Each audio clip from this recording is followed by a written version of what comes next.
Tuomas, thank you so much for taking time to talk with me today. Well, thank you for having me.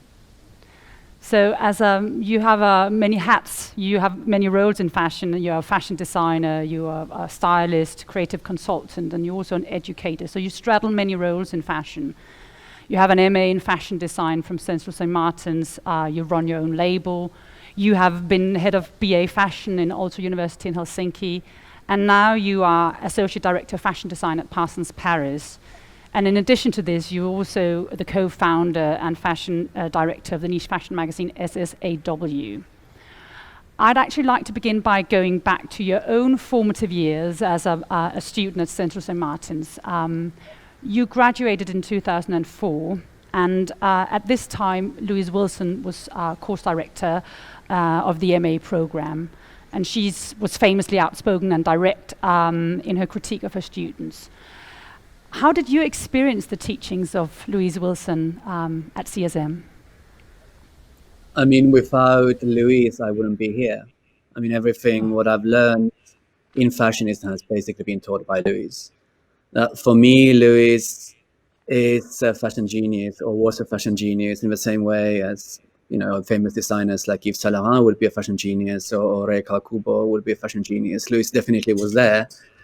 But, you know, and she was a genius, but, you know, no genius is maybe perfect. And some, you know, some of her, let's say, pedagogical methods maybe wouldn't go down too well in today's society, or, you know, today's, you know, fashion education. But I think that everybody who was taught by Louise knew that there was a lot of love. It was tough love, but there was a lot of love and care. And she genuinely made our careers and also made us as people. How did she do that? I mean, Louise had this incredible ability to see through people. She could cut through any kind of BS or anything you try to portray, you know, naively portray yourself as a brilliant designer, or even as a brilliant student. And she could cut through all of that and basically somehow remold you. So she would find that teeny weeny bit of very raw talent and then polish it. And with many cases, I mean, there can be a lot of kind of journeys, but, you know, your journey as a designer should begin of finding yourself. And she kind of forced us to look into the mirror. So that kind of critical self-reflection was very much part of how she taught fashion. Yeah. So what did you learn at CSM that still resonates with you today as something that you pass on to your own students? I mean, you have to be able to listen and to be true to yourself at the same time. You know, you can't come from a place of no, and you can't come from a place of yes either all the time. So you can't be a nodding dog, like Louise would say. But you have to be open, kind of read the room and understand where you are. And, you know, you have to be open, but at the same time, you need to know both your advantages and disadvantages as a designer. So you have to be very sort of, you know, able to look into the mirror. I think that's the best way Martin's taught me. Yeah. It's been 17 years, I believe, since you graduated, and not just the world of fashion, but the world generally has changed a lot. What would you say are the biggest challenges that graduates are facing today compared to when you graduated in 2004? I mean, I think today's graduates demand much more from themselves. Also, because you know, the world is way more complicated, and there are all these issues around us which should be addressed and they should be talked about. But somehow, you know, there's a limit how much a young designer or a graduate can do to address those topics or make the world better through their work. And I think my generation was much more carefree, both in good and bad. But today's students really are, and rightfully so, concerned about where the world is going and where environment is going. And they're really adding this big load on their shoulders. I mean, of course, it's their world in the end. There are the people who actually have to find the solutions to a lot of the problems. But still, I suppose, they demand almost too much from themselves. I can imagine. I recently listened to a really fascinating a podcast called Fashion is a Great Teacher that had an interview with Zoe Broach, who's head of fashion at Royal College of Fashion, Royal College of Art, in London. And she says that because fashion is in a limbo right now, she finds herself lost every day, asking how you teach fashion in this complex world, which you touched on yourself. Do you agree? Has sort of teaching fashion become an increasingly complex job in recent years? Yes, I mean, because the whole, like Zoe said, industry is in a limbo, and the world is complex, and it's very difficult to try to answer all those questions because we don't even know the answers ourselves. And it's the only way out of this is basically to concentrate on creativity and push the creativity of the students and try to find the solutions through creativity. Because even if it's sustainable solutions, they have to be creative, sustainable solutions. Because we are teaching an artistic field, an aesthetic field, and people still need to feel desire and the joy what fashion can bring. And also there's also of course the more functional side of fashion, which has to still serve as well. But those problematic areas, they have to be addressed through creativity. Otherwise we're completely lost, and then we also can't, because the world is changing in such a fast pace that we basically somehow have to make choices, and we have to stand behind something, because if we start running around everything, we will be completely in a limbo. Also the education. Yeah. Do you consciously question how you teach fashion? Is this something that is a question that you ask yourself? Am I doing it the right way? Yes. I mean, you have to. Also, it's this kind of thing that most of, like Zoe just mentioned, and most of people who teach fashion also work in fashion at the same time. And I think that's quite important. You actually have your one foot in the industry, so you kind of see where it's going at the moment, that you're not just in an ivory tower. But of course, I mean, everything, if you open the TV and all of those things, what happens, no matter if it's Black Lives Matter or what's happened in the US or what's in the environment, of course it should also affect how we teach and how we talk. But also it affects the world our students are living, so obviously we can't shut out their reality out either. I think it's important what you said about having one foot in the industry, because at least here in Denmark, there's been this academic turn within design schools, and critical voices say that students don't have the same in-depth kind of specialist knowledge about materials, fabrics, draping, construction, and so on before this so-called academic turn, which has happened in the past 10 years. Do you agree? Are we seeing sort of fashion students now with less specialist knowledge and skills than, say, 10 years ago? Unfortunately, yes. I mean, I'm not speaking on research. I think academic research is important, and it's important part of university education. But at the same time, one should realize that the research in fashion schools or schools in creative schools, no matter if it's art or fashion or architecture or any field of design or art or music, it's practical research, and it's as valuable as academic research. It's as valuable if somebody is working on, like, for instance, in Aalto, where I taught, where there's incredible facilities on textiles and textile development, and that practical work on materials is as important as academic research. And the same way a fashion designer is researching through creating new shapes and creating new volumes and creating new actual practical solutions through design work. And that, can't be looked down either. And I think the world has gone a bit mad with, I think that everything has to be academic in a traditional way. I agree. As a fashion scholar, I do agree. And it's also because at Aalto, I was very much in touch with the industry and recruiters and talent scouts and people. We had a very good employment record, and obviously in Parsons, I'm continuing the same work, and Parsons is already very connected. And the feedback what we get from industry is that they need designers. They still need who's amazing doing coats, or amazing doing dresses, or amazing doing incredible materials. how they're done, how they can be more sustainable or, meet today's requirements, that's a different question. But you still need specialized people who are designers, who are actually very, very specialized. In my opinion, fashion education should also be a place for experimentation and questioning, of course, and it should also be a safe space where mistakes can be made, and that's central to the learning experience.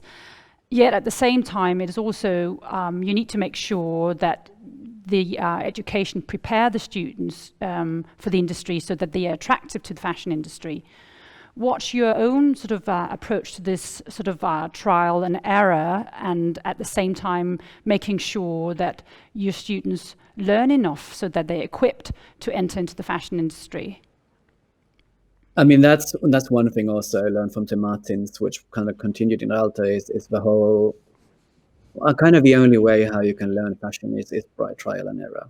Also the skills required for the industry. I mean, it's all about banging your head on a wall before you find a solution. And sometimes you don't even realize yourself that you've actually created something incredible. And that's why we, the teachers, are there. Because sometimes, as a student or you're a designer, you might just, scrap your best idea without even knowing it. But even when it comes to technical things, even when it comes to pattern cutting, all these kind of things, which first might be boring to students and then they find their own creative way around them, that's how you learn it. But it's also a lot of things about the industry you don't really learn and you can't even teach in school before you actually, and that's why internships and these kind of things that you actually have a direct connection to the industry are so important, because you can't prepare yourself. We can teach how to make a connection and how to push creativity and what do you need in your portfolio and how, and kind of we can help people to get their foot through the first door. But then, the rest you actually learn when you're there. What skills would you say what skills are in demand now by the fashion industry? Is that the same as, say, 10 years ago, or has the demand for what students are bringing to the table changed? I mean, it's pretty much the same. I mean, of course, now it's the big sustainable aspect and other things which should be there, but the basic job is still the same. I mean, the pace of fashion is faster, it's even faster than 10 years ago, and you have to react even faster. So it's kind of the basic design skills or your strong identity, and then this openness and ability to react fast. I mean, that's always been there and that's still there. And today it's maybe even more specialized somehow, that some people are looking for people who are actually, because we're always saying, like a lot in university world, that you have to be more broad and have more ability to do many things, not maybe in such a deep level, but you have to be able to touch different grounds at the same time. And sometimes with houses, it's extremely specific what they're looking for. So fashion obviously moves across borders, is an international endeavor, but there's still something to be said about the local traditions in place at the various educational institutions. You've been at Aalto in Helsinki, a Finnish institution. You've trained at CSM in London, and now you're finding yourself in an American design school in Paris. What would you say sort of characterizes the three different cultural approaches to teaching fashion that you've been exposed to and have been part of yourself? I mean, St. Martin's itself, because it's kind of a beacon of fashion education, and it's been around for such a long time. So it's, I mean, I don't know how things are now, and hopefully, Fabio is not watching this and killing me when I say that it's like a beautiful chaos. It's a beautiful artistic course. Maybe we shouldn't take too many prisoners, so either use sink or swim. And Aalto, it was more like, as Finland has even in Nordic terms quite a moment in history of fashion with all 60s and 70s, Marimekko and Vuokko, which Finns maybe don't always realize how important it actually is. But in general, Finnish culture or Finnish design world is more, or has evolved more around architecture and industrial design. And when I started at Aalto, or then it was like a University of Applied Arts, there was this exciting freedom to build the a fashion education, because in the beginning nobody really cared about it because it was fashion.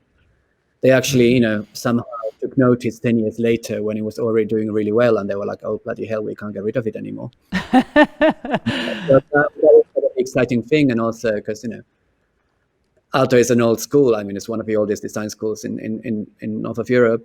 But still, when we started succeeding internationally, it was kind of a surprise also from French people or English people or on festivals that suddenly the Finns were coming. And I think actually a lot of Swedes and Danes were very surprised that the Finns were coming as well. That it kind of everybody by surprise. And that was also like we could do so many kind of changes and develop everything so fast in Aalto because nobody was really looking. I mean, nowadays they're looking carefully. And then Parsons, it's a different kind of institution. I mean, as famed as St. Martin's is, and has incredible track record in fashion education and in education in general. And the advantage of Parsons Paris is that we are kind of, the rebellious little sibling of a big organization. So we have a support of a big Parsons.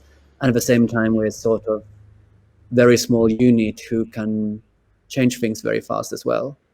So we don't have big machinery. So if we see that something doesn't work, we can actually change it very quickly, and we can listen to our students and based on, have discussions with them. And if they have something incredible, to suggest us how to improve things, we can actually listen to them and make it into practice and try things, which is a rare ability actually in a university world, that you can actually move very fast and try things pretty freely, and you actually encourage to try things freely, which is wonderful. That's great. Very sort of agile and flexible kind of way of teaching. And I guess you also have the luxury of actually the proximity to high fashion being in Paris, that you can work perhaps more closely with high fashion institutions. I was thinking, sorry, yes, go ahead. No, that's sorry. No, what I said is the kind of a good thing. Yes, it's kind of that we're Parisian, but we are not Parisian. So that's also a nice thing, that you have all this amazing, the world of fashion, what Paris can offer, no matter if it's high fashion or then museums and institutions and art, all of us. And at the same time, we sort of have more like a New York pulse, which makes it quite a like interesting equation and formula. This is going back to something we touched on before, but sort of more generally, how do educational institutions prepare young fashion designers for life after graduation? Like that's a successful life, a life that entails recruitment. I mean, at Aalto, we worked super closely with recruitment, and we also worked very closely and kept in touch with alumni in terms of recruitment. So it's like every school has their own network, of people, and in Parsons as well. I mean, we have a whole unit actually working only for recruitment, and then it's also keeping in touch with your alumni. And when your alumni is employed by somebody, obviously it becomes another contact, and you kind of build your own network and family around the school. So it's always like I mean, I just started now, but with Aalto, for instance, I'm still in touch with students I taught 10 years ago. That's great. It's and I know that Luis was like that, and I'm sure that Fabio and Zoe, Zoe at RCA and Fabio at St. Martin's are exactly the same. People keep us updated and they move from job to job, and it's in some ways they're eternally your students. We talk about high fashion now, but of course there are many different roles for fashion designers, and not everybody gets to work in high fashion, nor should they. So how do you differentiate in your teaching, or do you individualize your teaching, sort of the way that you see students and their sort of their paths? I mean, the funny thing is that I worked a lot with both high fashion recruitment and also fast fashion recruitment. And normally they want the same students, which is the irony. They know the H&M and Balenciaga actually, they want the same people. And there's, what do they look for? Creativity. And, if you're a young person, you're supposed to have lots of ideas. And no matter if you go to Balenciaga or H&M, you have already full teams of people, you know, who can actually commercialize those ideas, and you're going to learn from those people at work how you actually take it to the step your employer wants it to go. But I mean, there's no point for, you know, the H&M people, for instance, they're very smart people. So if you're looking for somebody for Arket or Kos or somebody, you know, you are not looking for a student who is already, you know, doing Kos at work, at the school, sorry. So basically, you're maybe looking for somebody who you can identify with aesthetically and in a body of work, and who has lots of great ideas, and then you marry them with somebody with maturity who can maybe, you know, show them how to make those ideas appeal to a wider audience. So and in same your thing with same thing with a company like Balenciaga, that maybe they see that how those very rough ideas can be elevated into luxury. True. How, in your opinion, can the industry best support emerging designers? What kind of initiatives or sort of how do the industry best support emerging designers? Is it through internships? Is it through various support schemes, early financial support? What works, would you say? I mean, internships are very, very important, and obviously it's a complicated thing when we go into company politics and recruitment politics. But internship is one thing, hiring is another thing. So I think one of the biggest problems is that sometimes graduates get into this sort of internship limbos instead of being hired nowadays. And so it kind of, and also, you know, which is not talked about, but maybe, you know, everybody should be paid at least something. You know, I understand, David's, you know, young companies, they maybe can't, but with big companies, interns also do very significant work and important work, and the fashion houses wouldn't even function without them. So it's more like also acknowledging the effort and creativity these people put into these houses, you know. So it's also kind of, I mean, also, you know, times are tough, so we can't really force people to hire either, you know, if they can't hire, and if they can, they actually do. But I think the internship is one thing which is very important, and then obviously any sort of support for young designers, like starting designers, it's an important thing. But the money is not always, you know, the problem. The problem is how to handle that money. So, you know, the solution is not that you give, you know, unlimited or even limited financial support to the most talented young designer in Copenhagen or Helsinki or London. You need to also give them support and ideas, and actually open how that money should be used so it lasts, and how you build a business, and how you build, you know, how you make your life, you know, life's work through fashion. That just handing money and say do something creative and amazing, that's not enough. This kind of, you know, more mentorship is maybe more important. Just going back to the educational system, what, in your opinion, makes a great fashion teacher? Oh God. Yeah. And do you practice it yourself? Well, I think it's pretty much what I said about Louise, that you have to be able to see through people, and you have to be able to recognize the special talent every student has. And everybody has it. You might have to scratch a bit harder with some people than others. And maybe sometimes those people you have to work more with to find a special talent end up being the very special ones, you know? So sometimes it's being able to guide and support students and in their creative process, and even trying sometimes to be able to open their eyes to themselves as designers. Is that something I know that you are now working closely with Rolf Ekrut, who graduated from Aalto, and he also won Designer's Nest in 2015, and he went on to Yale the following year. Is that, what kind of work do you do for Rolf? Is that also some kind of, being obviously his creative consultant on board, but are you also seeing yourself as a mentor for him? I mean, of course. I mean, basically, I'm a creative consultant, and then I style the collection and consult on the image. But it's also like putting him in touch with institutions like PT Uomo and taking the company and him as a designer forward. And that's what I do with most of my clients. It's basically, it's a extension of being a teacher. I mean, of course, it's a different relationship when you're a client and you're a consultant and not a teacher anymore. But that's basically what it is, trying to ensure that there's growth and the business survives. But obviously you also know his trajectory because he's former teacher. So you've sort of seen how he's matured over the years, I'm sure. Of course. So one last question, because you're also running SSAW, and that's a sort of I call it a niche fashion magazine. You call it a biannual fashion culture and art publication.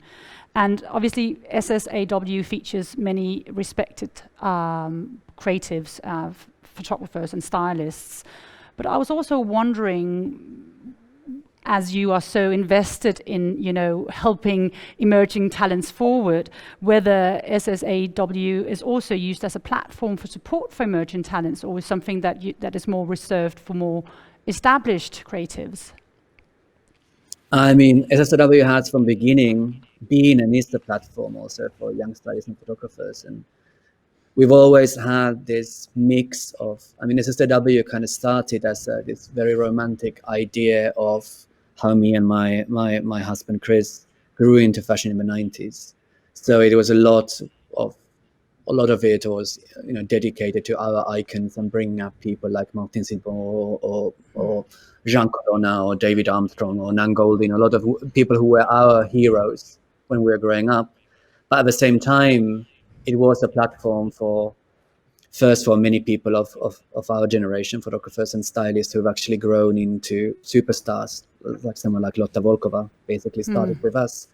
And it's still that. I mean, we have very established and well-known contributors, and then we also have people in their early 20s, who are in the beginnings of their careers. And same thing when it comes to, not just stylists and photographers, but also writers. We actually have a lot of young, very talented writers who work for us. And with designers, we try to support as much as we can. I mean, independent magazines are kind of the most dependent magazines because we are really dependent on the goodwill of advertisers and certain houses. So obviously, these houses need to be featured and we need to keep them happy. But as much as we can, we also give pages and we give credits to young designers, and our stylists are working very closely with One Granary in London, which is, of course, amazing thing what Olia has created with their showrooms. So yes, we do, in terms of shoots, there's a lot of Prada, but there's also a lot of unknown people and there's a lot of graduates as well. But they have to be mixed in. Thank you so much, Tuomas, for sharing your insights with me. And thank you so much for tuning into my talk for Copenhagen Fashion Week. Thank you.